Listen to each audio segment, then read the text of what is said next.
Hello, doing a video tour today, and thought I'd explain some of the different ways that I do video tours. So I have clients that are out of state or out of the area many times, and homes go pretty quickly.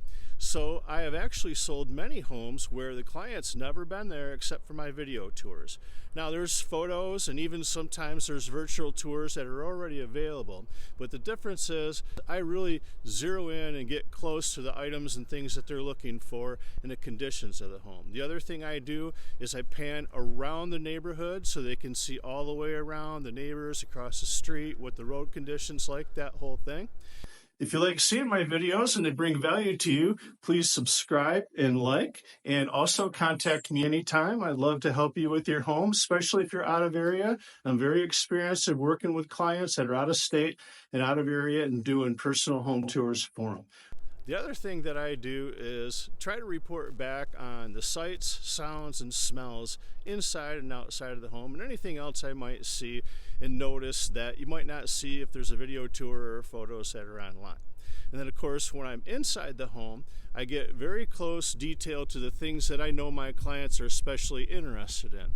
So I zoom in at the ceilings, down at the baseboards, down in the basement. I zero in close to try to see if there's any issues with any water in the basement, things like that. And then also I do my own personal inspection and report back what I think the condition of the roof is and what I think that the furnace and air conditioning unit and other things that don't show up too well in video, what I think that the condition they are and things like that. And then also I know what my clients are looking for. The other thing I like to do for my clients is I'll show, for instance, what the road looks like and what it looks like approaching up to the home, just so they can get a really good opinion of whether they like the home, especially if they're buying it sight unseen. Also, what I like to do is do a very close-up of the outside of the house to the bottom of the house and then show the roof in detail.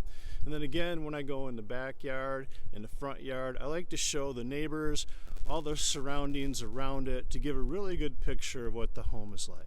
So also, again, there's photos and things online when a home's listed, but there's just a lot of things, even if they do a video tour, that doesn't really show up that I like to be able to inspect. So I get a closer look at the furnace, see if I could read, there's usually tags on it that might tell you the age of it if it's unknown. Also, some of the things I can look for is that especially doesn't show up in a lot of photos because sometimes the listing agent might not want to show all the details. But for instance, you can see that they might have had some water issues.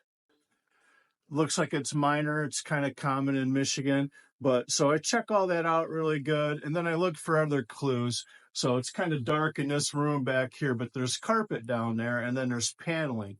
So what that enables me to do is I look at the paneling, you can tell if it's not wrinkled up and stuff. And then also the fact that they have this old carpet that hasn't been pulled up, I would think that they don't have much water issues. So when I'm inside the home, I look for things, for smells, try to notice things that might not show up on the photos. Like for instance, you can tell if the carpet's been ripped up recently, and it gives you a clue on whether there's hardwood floors available. Inside the home, some of the things I can do that help the clients that are out of the area is I check out how it smells, kind of get a better look at the carpet.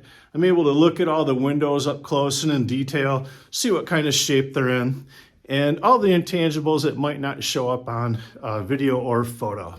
I use my eyes and my nose and my ears and try to explain all that along when I do the videos.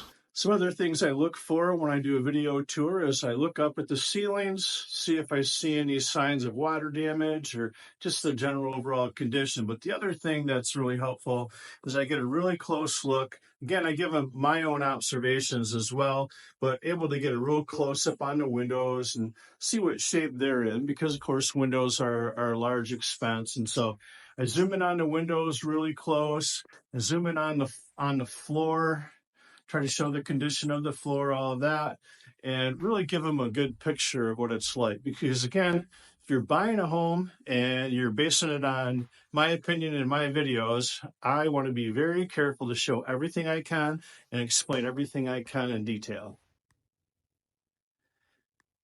If you like seeing my videos and they bring value to you, please subscribe and like, and also contact me anytime. I'd love to help you with your home, especially if you're out of area. I'm very experienced at working with clients that are out of state and out of area and doing personal home tours for them.